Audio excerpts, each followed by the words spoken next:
सुख सागर 20वां अध्याय चौथा स्कंद। इस अध्याय में आज हम पढ़ेंगे सब देवताओं को राजा पृथु का अपने अपने निवास स्थानों पर आमंत्रित करना।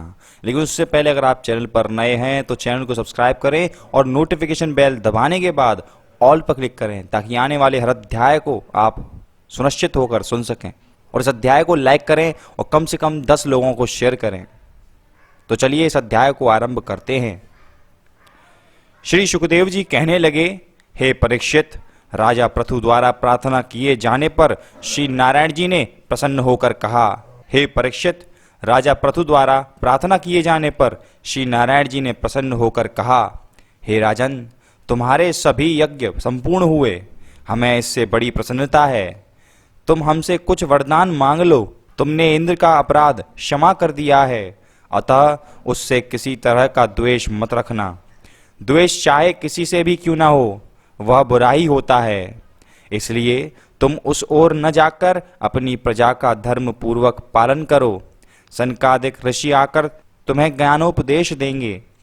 श्री नारायण जी के ऐसे वचन सुनकर राजा पृथु ने उनकी पहले तो विधि पूर्वक पूजा की, तदुपरांत हाथ जोड़कर इस प्रकार कहा, हे दीन बंधो, मेरी किसी के साथ शत्रुता नहीं है, न मुझे इंद्रलोक की इच्छा है और न किसी अन्य वस्तु की है।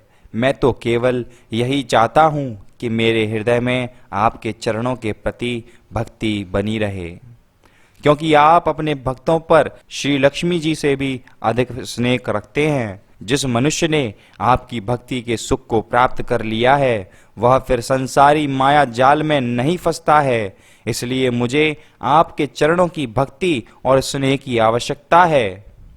राजा की ऐसी प्रार्थना सुनकर श्रीहरि ने बहुत प्रसन्न होकर कहा, हे राजन, तुम मेरे परम भक्त हो, इसलिए तुम्हारी सभी इच्छाएं पूरी होंगी।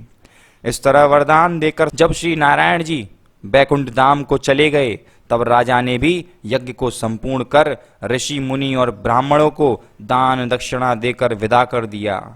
तत्पश्चात राजा पृथु इंद्र से मैत्री भाव रखकर धर्म और नियमानुसार प्रजा का पालन करने लगे।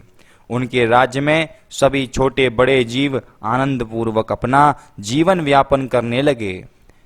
कुछ समय पश्चात राजा पृथु ने अपने मन में यह विचार किया, यदि हमारे राज्य में चारों वर्णों के सभी छोटे बड़े लोग श्री हरि का ध्यान और कीर्तन करें तथा अशुभ कर्मों का परित्याग कर साधु ब्राह्मणों की सेवा करें तो बहुत अच्छा रहेगा।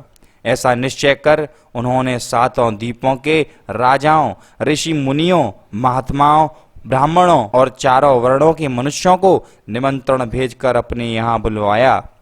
कुछ दिनों में जब सब इकट्ठे हुए तब राजा ने उनका बहुत आदर किया।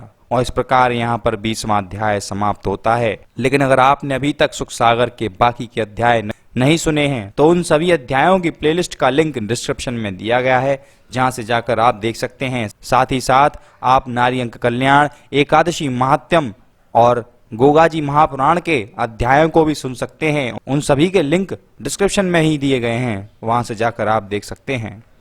अंत में हमारी विनती एक और है कि इस अध्याय को जितना हो सके यथासंभव शेयर करें, ताकि हमारे जितने भी भारतीय लोग अपनी संस्कृति से विमुख हो चुके हैं उन्हें हम अपनी संस्कृति की ओर वापस से रुझा सकें।